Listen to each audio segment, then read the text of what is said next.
অনেক সময় এমন হয় যে আমাদের শুভ মানসিকতা, শুভ বিচারে, শুভ কর্মে মানুষ সন্দেহ করেন, প্রশ্ন করেন, প্রমাণ চান, শুদ্ধতার পরীক্ষা দিতে বলেন, আর তখন নিশ্চিত রূপে কষ্ট হয়।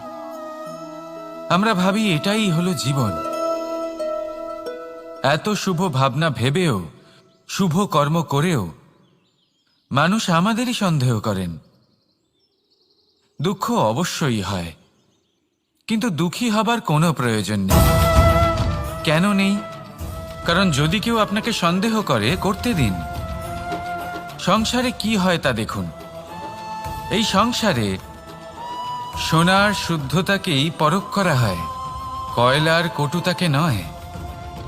আপনি হলেন স্বর্ণ, তাই আপনার শুদ্ধতা অবশ্যই পরখ করা হবে। সেটা তো হবেই হবে। আপনি নিজেকে দুঃখী করবেন না। আপনার কর্ম শুধু একটাই, স্বর্ণর মতো উজ্জ্বল থাকা। এই সংসার আপনার ভাবনা, চিন্তা, কর্ম এবং শুদ্ধতার প্রমাণ পেতেই থাকবে। তাই আসুন আর আমার সাথে ভালোবেসে বলুন, রাধা রাধা। অনেক সময় এমন হয় যখন মানুষ আমাদের সত্যকে অস্বীকার করতে থাকেন আর মানুষের মিথ্যে কথাগুলিকে গ্রহণ করেন, তাও আবার অত্যন্ত সহজে। তখন আমাদের খুব দুঃখ হয়, বড়ই ক্রোধ হয় মানুষের এই মানসিকতা নিয়ে। কিন্তু এটা জানা অত্যন্ত গুরুত্বপূর্ণ যে এমন কেন হয়। কারণটা কি আপনি? আপনারই কি কোনো দোষ রয়েছে? কখনোই নয়। কারণ হলো এটা যে এই যে সত্য, এই সত্যের মূল্য অত্যন্ত অধিক। এতটাই অধিক যে অনেক সময় অনেক ধনী ব্যক্তিও এর মূল্য মেটাতে পারেন না। সেখানেই যদি মিথ্যের কথা বলি, তাহলে এর মূল্য অত্যন্ত কম। অত্যন্ত সহজে এই মিথ্যে সবার মধ্যে বিক্রি হয়। সত্যি বলতে এটা ভাবা আপনার কর্ম নয় যে লোকে কেন আপনাকে বুঝতেই পারেন না, আপনার সত্য কেন বুঝতে পারেন না। আপনার কর্ম হলো আপনার সত্যের সাথে দাঁড়িয়ে থাকা, সেই সত্যের সাথে চলতে থাকা। কারণ সত্য তার কাছেই আসবে যে সত্যকে খুঁজে নিতে চায়। নয়তো বেশিরভাগ মানুষ মিথ্যেকে নিয়েই প্রসন্ন রয়েছেন। আপনি সত্যের সাথে কর্মের পথে অগ্রসর হতে থাকুন। সত্য বেশি দিন লুকোনো থাকে না। সংসারের সম্মুখে এটা অবশ্যই একদিন আসবে, কিন্তু তখনও সেটা মানুষের ওপর সে বিশ্বাস করবে কি করবে না। আপনি কর্ম করতে থাকুন আর আমার সাথে ভালোবেসে বলুন, রাধা রাধা। জীবনে যখনই আমরা এমন কোনো পথে চলতে চাই যা মূলত কাঁটায় ভরা, ছোট পাথর থাকে যা বিঁধে যেতে পারে, তখন আমরা কি করি? আমরা পাদুকা ব্যবহার করি, আর তারপরে আমরা খুব সরলভাবে সেই পথে অগ্রসর হতে পারি। কিন্তু যদি পাদুকা আর পায়ের মাঝে কোনো ছোট পাথরও এসে ফেঁসে যায়, তখন কিন্তু আমরা খুব কোমল পথও পার করতে পারবো না। কিছু বুঝলেন আপনারা? এর সারমর্ম হলো এটাই যে আমরা বাইরের যুদ্ধ জয় করতে পারি, সেখানে সফল হতে পারি, কিন্তু তার থেকেও অনেক বেশি গুরুত্বপূর্ণ আর অনেক বেশি কঠিন অন্তরের যুদ্ধ হয়। অন্তরের সমস্যাগুলি হয় লোভ, মোহ, ক্রোধ, লালসা, ভয়। যদি এইগুলি আপনার মধ্যে থাকে, তাহলে আপনি সংসারের যে কোনো স্তরে পৌঁছতে পারেন, অনেক বড় বড় যুদ্ধ জয় করতে পারেন, কিন্তু আপনি সন্তুষ্টি পাবেন না। তাই সর্বপ্রথম নিজেকে শুধরে নিন, তারপরে এই সংসারকে জয় করুন। তবে তার আগে আমার সাথে ভালোবেসে বলুন, রাধা রাধা। কখনো কখনো আমরা কোনো কাজ আরম্ভ করার বিষয়ে ভাবি, তারপর আরো ভাবি, তারপর আরো ভাবি, আর ভাবতেই থাকি। দেখুন, এটা কোনো অন্যায় নয় যে আমরা কোনো কাজ আরম্ভ করার পূর্বে তার বিষয়ে ভাবনা চিন্তা করছি, সেটা বোঝার চেষ্টা করছি, ঠিক আছে। কিন্তু সম্পূর্ণ সময় এই চিন্তায় ব্যর্থ করা উচিত নয়। যদি আপনি বেশি সময় লাগিয়ে ফেলেন, তাহলে সময় আপনার ওপর অবশ্যই রুষ্ট হবে। আর কেনই বা হবে না? আপনি সময় নষ্ট করছেন। আর সেটা উচিত নয়। দেখুন, নিশ্চিতভাবে ভাবনা চিন্তা করুন, বিবেচনা করুন, পূর্ণরূপে করুন, কিন্তু এটাও মনে রাখবেন যে উচিত সময়ের মধ্যে আপনাকে কর্ম আরম্ভ করতেই হবে। যদি ভাবতেই থাকেন তাহলে কর্ম আরম্ভ করতে পারবেন না। আর এই সময় অত্যন্ত বলশালী।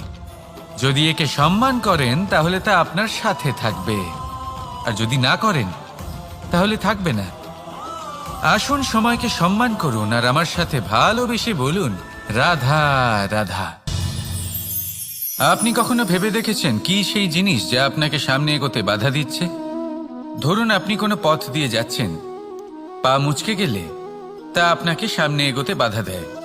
সেইভাবেই জীবনে ক্ষুদ্র চিন্তা আপনাকে সামনে এগোতে বাধা দেয়। দেখুন, যদি কোনো চাক থাকে যার মধ্যে ফাটল রয়েছে, তা আপনাকে ভালো মাটির পাত্র বানাতে দেবে না। ঠিক সেইভাবেই কাউকে ঈর্ষা করলে তা আপনাকে মহান হতে দেবে না। আমি উচ্চস্তরীয় আরো নিচুতে রয়েছে, এই ভাবনা কখনোই আপনাকে উচ্চ স্তরে পৌঁছতে দেবে না। মন থেকে সকল বিকার, ঈর্ষা, মোহ, লোভ, লালসা এই সব ত্যাগ করুন। চিন্তা ভাবনাকে বড় করে তুলুন, ধন্যাত্মক বোধ জাগিয়ে তুলুন, আর সম্পূর্ণ সমর্পিত হয়ে কর্ম করুন। মহানুভবতা আর সাফল্য এই দুই আপনার পদানত হয়ে থাকবে। তাহলে আসুন আর আমার সাথে ভালোবেসে বলুন, রাধা রাধা। খুব বড় একটা প্রশ্ন করতে চলেছি, এই সংসারের সব থেকে বেশি সুখী কে? এবার কেউ বলবে সেই ব্যক্তি যিনি সব থেকে বেশি ধনী, যার কাছে সব থেকে বেশি ধন আছে, আভূষণ আছে, স্বর্ণ আছে। কেউ বলবেন কোনো রাজ্যের রাজা, কারণ তিনি শাসন করতে পারেন, তার আদেশ ছাড়া কোনো কাজ সম্ভব নয়, ইত্যাদি ইত্যাদি। এর উত্তর যদি আমি দিই তাহলে এটুকুই বলবো, সংসারের সব থেকে সুখী ব্যক্তি হলেন তিনি যিনি সন্তুষ্ট। তার কাছে সন্তোষরূপী ধন আছে যা তাকে সুখী রাখে। এবার এই সন্তুষ্টি সেটা কিভাবে আসে জীবনে? এটা আসে ধৈর্যের কারণে। ধৈর্যের এই অনুভূতি অত্যন্ত শক্তিশালী। এই ধৈর্যই কিন্তু আমাদের ধরিত্রীকে ধরিত্রী মাতা করে তোলে, কারণ ধরিত্রী মাতা ধারণ করেন, সহ্য করেন, ধৈর্য ধরেন এবং নিজের কর্ম করতে থাকেন। সেটা ধৈর্যই ছিল মাতা সীতার মধ্যে, যা রাবণের অন্ত করে দিল। এই ধৈর্যের কারণেই নারায়ণ কুর্ম অবতার ধারণ করেছিলেন, বড় একটা পর্বতকে পৃষ্ঠে ধারণ করেছিলেন এবং সমুদ্র মন্থনকে সম্ভব করেছিলেন। সেই জন্য সর্বপ্রথম মনের মধ্যে ধৈর্যকে নিয়ে আসুন। এই ধৈর্যই আপনাকে সন্তুষ্টির পথে নিয়ে যাবে, আর এই সন্তুষ্টি আপনাকে লোভ, মোহ এবং লালসার পথ থেকে দূরে নিয়ে সুখের পথে নিয়ে যাবে। আর তখন এই মন প্রসন্ন হয়ে বলবে, রাধা রাধা। এই সংসারে এমন কখনোই হবে না যে আপনি কিছু একটা করলেন কিন্তু তার মূল্য আপনাকে দিতেই হলো না। যে কোনো কাজের জন্য, যে কোনো কর্মের জন্য আপনাকে মূল্য দিতেই হবে। প্রকৃতিও আমাদের এটাই শেখায়। আকাশে দেখুন সূর্যকে, প্রত্যেকদিন আমাদের প্রকাশ প্রদান করেন। এনাকে সূর্যনারায়ণ বলা হয়। ইনি কি মূল্য প্রদান করেন? নিজে জ্বলতে থাকেন। ধরিত্রী মাতা, এই ভূমি, ইনি কি মূল্য প্রদান করেন? প্রহার সহ্য করেন। আমরা এই ধরিত্রীতে প্রহার করে মাটি খুঁড়ে তাতে বীজ বপন করি, তবেই আমরা অন্ন লাভ করি, তবেই ফসল পাই। জীবনে যদি আপনাকে সফল হতে হয়, সম্মান পেতে হয়, যশ পেতে হয়, তাহলে আপনাকে মূল্য দিতেই হবে। যদি আপনি সাফল্য লাভ করতে চান তাহলে দিন রাত আপনাকে ত্যাগ করতে হবে, যেখানে সমগ্র সংসার সন্তোষ অনুভব করছে, আর আপনাকে করতে হচ্ছে পরিশ্রম। যদি আপনি সম্মান প্রাপ্ত করতে চান তাহলে আপনাকে সেই সুখ ত্যাগ করতে হবে যা সবার কাছে রয়েছে।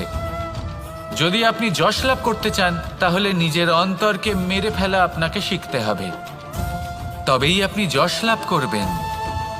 জীবনে শুধুমাত্র ধন মূল্যবান নয়, কিন্তু এই যে মূল্যের কথা আমি বলছি সেটা যদি আপনি দিতে পারেন তাহলে নিশ্চিত রূপে এটা আপনাকে আরো মূল্যবান করে তুলবে, নিশ্চিত রূপে গড়ে তুলবে। তাহলে এটাই করুন আর আমার সাথে ভালোবেসে বলুন, রাধা রাধা। असतो मा सद्गमय, तमसो मा ज्योतिर्गमय, মৃত্যুর্মা মৃতঙ্গময়। জ্ঞান সেটাই যা অসত্য থেকে সত্যের পথে চালিত করে, প্রকাশ সেটাই যা অন্ধকার থেকে আলোর পথে নিয়ে আসে, জীবন সেটাই যা মৃত্যু থেকে অমরত্বের পথে নিয়ে যায়। এবার এই তিনটে, জ্ঞান, জীবন এবং প্রকাশ, একই রকম। শূন্য থেকে এর উৎপত্তি হয় এবং আস্তে আস্তে আপনার জীবনে বিস্তার লাভ করে। এবার আমরা এটাই ভাবি যে কেমন করে এই তিনটিকে আগলে রাখা যায়। এর উত্তর হলো, এদের আগলে রাখার প্রয়োজনই নেই, ভাগ করে দিতে হবে। কোনো বৃক্ষকেই দেখে নিন, একটি বৃক্ষ অনেক বছর ধরে বেঁচে থাকে। কেন? কারণ সে ভাগ করে দিতে জানে। সে নিজের বীজ ছড়িয়ে দেয়, এই ধরিত্রীতে দেয়, সেই বীজ যা অঙ্কুরিত হয়ে এক নতুন বৃক্ষকে জন্ম দেয়। শুধু ছড়িয়ে দিয়ে একটি বৃক্ষ জীবন দান করতে পারে। যদি কোনো ব্যক্তি জ্ঞান ছড়াতে শিখে যান, যদি প্রকাশ, আলোর কিরণ ছড়িয়ে দিতে শিখে যায়, কোনো ব্যক্তি তার জীবনের সুখ ছড়িয়ে দিতে শিখে যান, তাহলে তিনি মৃত্যুর পরও মৃত হন না। এই ভাগ করে দেওয়ার সুখটাই কিছুটা আলাদা। এই সুখ অনুভব করুন আর আমার সাথে ভালোবেসে বলুন, রাধা রাধা। এই সংসারের সব থেকে বড় যুদ্ধ কোনটা? দেব-অসুরের যুদ্ধ যা অনেক বছর ধরে চলেছিল, নাকি রাম রাবণের যুদ্ধ, নাকি মহাভারত? না, সংসারের সব থেকে বড় যুদ্ধ হলো সেইটা যা নিজের সাথে লড়া হয়, নিজের মনের সাথে লড়া হয়, নিজের অন্তরের সাথে লড়া হয়। এটাই সব থেকে বড় যুদ্ধ। এবার নিজেই দেখুন আপনার সব থেকে বড় শত্রুকে। আপনার স্বার্থ, আপনার কামনাগুলি, আপনার অহংকারগুলি, যা আপনাকেই নষ্ট করে দেয়। যদি এদের ওপর আপনি বিজয় লাভ করতে পারেন, তাহলে ধরে নিন এই সংসারে সবার ওপরে আপনি বিজয় লাভ করতে পারবেন। এই সংসারে কেউ আপনাকে পরাজিত করতে পারবে না। কিন্তু তার জন্য প্রয়োজন অনুভূতির। অনুভূতি ভালোবাসার, অনুভূতি অনুপ্রেরণার।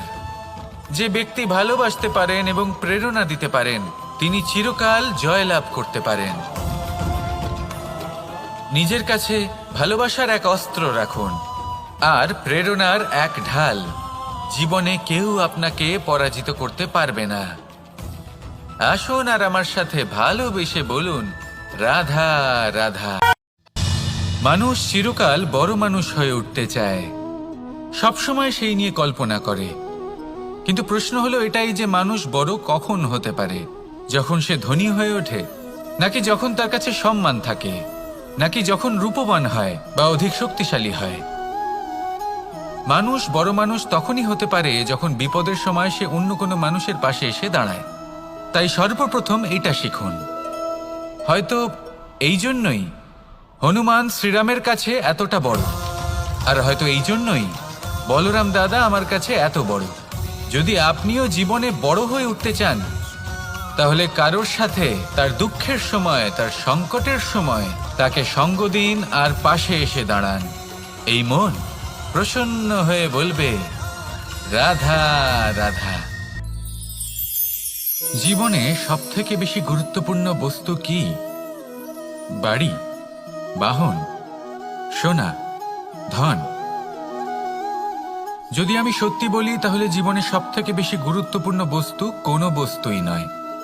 যদি কিছু গুরুত্বপূর্ণ থাকে, তাহলে তা হলো অনুভূতি, করুণা, মিত্রতা, মাতৃত্ব, বাৎসল্য, আর সবথেকে বেশি গুরুত্বপূর্ণ ভালোবাসা। নিজেদের এই জীবনে যদি আপনি শুধুমাত্র বস্তুর খেলাতে মেতে থাকেন, তাহলে জীবনে আনন্দ কখনোই থাকবে না। নিজের এই জীবনকে অনুভূতির পীঠস্থান বানিয়ে তুলুন। এই মন প্রসন্ন হয়ে বলবে, রাধা রাধা। যখনই কোনো ঘূর্ণিঝড় আসে, কোনো প্রলয়ে আসে, তখন দেখবেন তা কত বৃহৎ প্রভাব ফেলে, কত বড় বিনাশ ঘটায়, বিধ্বংস সৃষ্টি করে। যখন বন্যা আসে তখন কত গভীর প্রভাব ফেলে, কত সর্বনাশ ঘটায়। নদীর পাড়ও ভেঙে বয়ে নিয়ে যায়।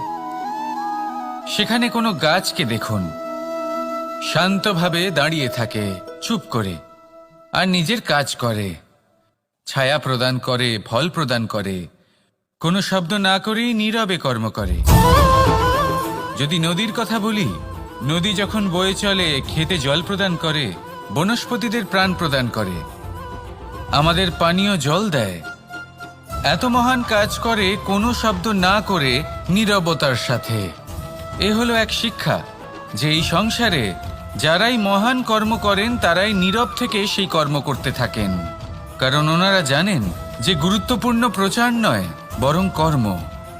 আর যারা রুদ্রের সাথে থাকেন, কোলাহল করেন, তারা শুধুমাত্র ধ্বংসই করেন। এবার আপনি মৌন থেকে শুধুমাত্র কর্ম করে মহান হতে চান, নাকি রুদ্রের সাথে থেকে বিধ্বংস ঘটাতে চান? সিদ্ধান্ত আপনারই। আসুন আর আমার সাথে ভালোবেসে বলুন, রাধা রাধা। আপনি জীবনে কি হবেন সেটা আপনার পরিশ্রম, আপনার নিরন্তর প্রয়াস আর আপনার নির্বাচিত দিশার উপর নির্ভর করে না। এটা নির্ভর করে আপনার সঙ্গতির উপরেও। এই সঙ্গতি যা হলো অত্যন্ত গুরুত্বপূর্ণ। প্রকৃতিও আমাদের এটাই শেখায় বিভিন্ন উদাহরণ দিয়ে। যদি আপনাকে একটা উদাহরণ দিই, কখনো বাতাসের প্রবাহ লক্ষ্য করবেন। এই বাতাসের প্রবাহ যখন কোনো পুষ্পকে স্পর্শ করে, সেও সুগন্ধে পরিপূর্ণ হয়ে যায়। এই বাতাসের প্রবাহ যখন কোনো নালীর উপর দিয়ে প্রবাহিত হয়, তখন সেও সুগন্ধহীন হয়ে যায়। এ সঙ্গতির প্রভাব যা মানুষকে কোথা থেকে কোথায় নিয়ে যেতে পারে আপনি জানতেও পারবেন না। এ হলো সঙ্গতির প্রভাব, যেখানে চানার সাথে গুড়ও মিশে যেতে পারে। এ হলো সঙ্গতিরই প্রভাব, যেখানে একটা সাধারণ পাথর স্বর্ণের সাথে মিশে গিয়ে একটা রত্নে পরিণত হতে পারে। তাই এই সঙ্গতির বিষয়ে বিশেষ খেয়াল রাখবেন। আপনি কার সাথে মিশছেন, কি বলছেন, কি শিখছেন, আপনার অস্তিত্বের উপর তাদের কি প্রভাব পড়ছে, সব লক্ষ্য করবেন।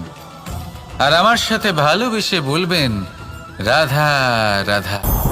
যখন আমরা জীবনে কোনো লক্ষ্যের দিকে অগ্রসর হই, তখন অনেক সংখ্যক লোক আমাদের পরামর্শ দেন যে আপনি এটা করুন, আপনার সেটা করা উচিত, আপনার ওই আদর্শ ব্যক্তিরই মতো ওই পথেই চলা উচিত। আমাদের ভালো লাগে, আমরা তা অনুসরণ করতে থাকি, কারণ সেই পথে 1 বা 10 জন মানুষ চলে নিজের লক্ষ্য প্রাপ্ত করে ফেলেছেন। এবার সেই লোকেরা সেই পথে চলে নিজের লক্ষ্য প্রাপ্ত করেছেন, তার মানে কি এটাই যে আমাদেরও লক্ষ্য প্রাপ্তি হয়ে যাবে? কোনো মানে নেই। আমি আপনার কাছে একটা সহজ প্রশ্ন রাখছি, সেই আদর্শ ব্যক্তি কি আপনি? আপনি নন। সেই ব্যক্তি হলেন অন্য কেউ, যার নিজস্ব ভাবনা রয়েছে, নিজের বিচারধারা আছে, নিজের কর্ম আছে, নিজের অভিজ্ঞতা আছে, নিজের গুণ, নিজের অপগুণ আছে, তাদের নিজেদের একটা যাত্রা আছে, নিজের লক্ষ্য আছে। তিনি আপনি নন। যদি কথা বলি আপনার বিষয়ে, আপনার বিষয়ে সব থেকে বেশি কে জানে? আপনার যাত্রা, আপনার লক্ষ্যের বিষয়, আপনার ভাবনা চিন্তা, আপনার বিচারধারা, আপনার কর্মের বিষয়, আপনার কামনার বিষয়, আপনার অভিজ্ঞতার বিষয়,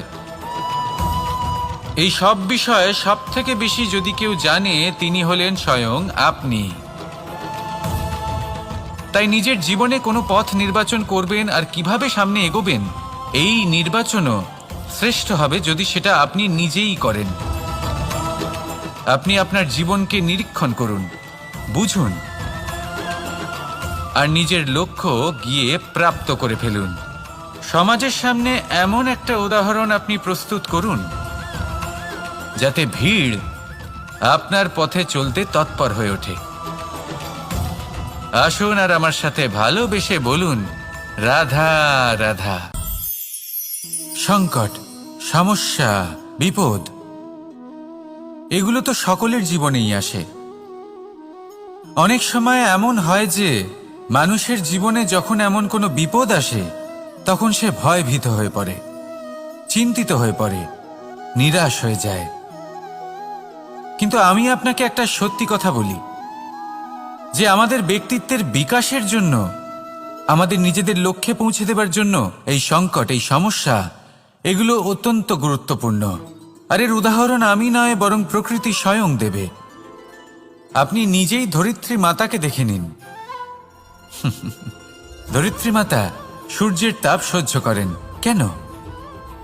যাতে পৃথিবীতে যে জল রয়েছে তা বাষ্পে পরিণত হয়ে ওপরে উঠে মেঘ হয়, আর পৃথিবীতে বর্ষা হয়ে ফিরতে পারে, নতুন জীবন দান করে। আর অন্যদিকে পাতা ঝরার মরশুমে কোনো বৃক্ষকে দেখুন, পাতা ঝরার মরশুমে সমস্ত পাতা ঝরে যায়, তারপরে সেই গাছে নবনির্মাণ হয়, নতুন পাতা জন্মায়, সেই গাছ আবার ভরে ওঠে, সবুজে সবুজ হয়ে ওঠে। সেইভাবেই আপনার জীবনেও সংকট এবং সমস্যা এগুলো তো আসতেই থাকবে, কিন্তু আপনার এগুলিকে ভয় পেলে চলবে না, পিছু হটলে চলবে না, নিরাশ হলে চলবে না, বরং দৃঢ়তার সাথে, সাহসের সাথে তার সম্মুখীন হতে হবে। যদি আপনি এটা করতে শিখে যান তাহলে আপনি দেখবেন যে এই সমস্যা, এই সংকট, এই বিপদ আপনাকে শক্তি প্রদান করবে। আসুন আমার সাথে ভালোবেসে বলুন, রাধা রাধা। প্রকাশ কার মধ্যে থাকে? সূর্য। শীতলতা কার মধ্যে থাকে? চন্দ্রমার মধ্যে। এবার যদি সূর্যের মধ্যে প্রকাশ না থাকে কি হবে? অন্ধকার। যদি চন্দ্রমার মধ্যে শীতলতা না থাকে তাহলে কি হবে? মহা অন্ধকার। সবকিছু অন্তরে আছে, শুভভাব আর সত্যতা প্রত্যেকটা মানুষের অন্তরের মধ্যে থাকবেই থাকবে। যদি এটা না থাকে তাহলে জেনে রাখুন কিছুই নেই। যেমন একটা প্রদীপ যা জ্বলছে, যা প্রকাশ দিচ্ছে, অন্ধকারে আমাদের পথ প্রদর্শন করছে। কেন জ্বলে? কারণ ওর মধ্যে একটা সলতে আছে যা জ্বলছে। সলতে কেন জ্বলে? কারণ তার ভিতর ঘি আছে যা ওই সলতেকে জ্বলতে সাহায্য করে। সবকিছুই আমাদের মনের ভিতরেই রয়েছে, ভালো ভাব এবং সততাও। এই নিয়েই কর্ম করতে থাকুন আর জীবনের সামনে এগোতে থাকুন।